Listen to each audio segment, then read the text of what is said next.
বাংলাদেশের ইতিহাস খ্রিস্টপূর্ব তৃতীয় শতাব্দী থেকে বর্তমান দিন পর্যন্ত বাংলাদেশের ইতিহাসের উল্লেখযোগ্য ঘটনা। ভারতীয় উপমহাদেশের উত্তর-পূর্ব অঞ্চলে অবস্থিত বাংলাদেশ তবে আধুনিক দেশের ভূমি এবং জনগণের শতাব্দীর পর শতাব্দী ধরে ইতিহাস রয়েছে, যা গঙ্গা নদীর সমৃদ্ধ বদ্বীপকে কেন্দ্র করে। ঢাকা বাংলাদেশের রাজধানী। পূর্বে মুঘল রাজবংশের সময় 1608 থেকে 39 এবং 1660 থেকে 1704 পর্যন্ত। পূর্ব বাংলা প্রদেশ 1947 সাল এবং পূর্ব পাকিস্তানের 1956 রাজধানী শহর হিসেবে কাজ করেছিল।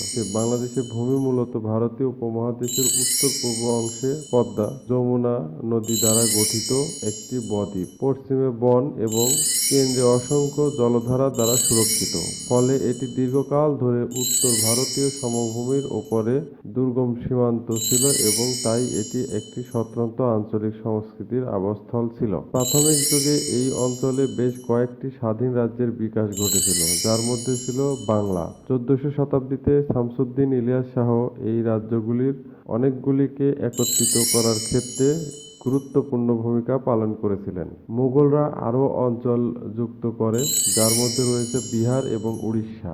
1947 সালে যখন ব্রিটিশ উপনিবেশিক শাসনের অবসান ঘটে, তখন বাংলার একটি ছোট প্রদেশ পূর্ব বাংলা এবং পশ্চিম বাংলায় বিভক্ত করা হয়। 1955 সালে পূর্ব বাংলার নামকরণ করা হয় পূর্ব পাকিস্তান এবং 1971 সালে এটি বাংলাদেশ নামে পরিচিত হয়।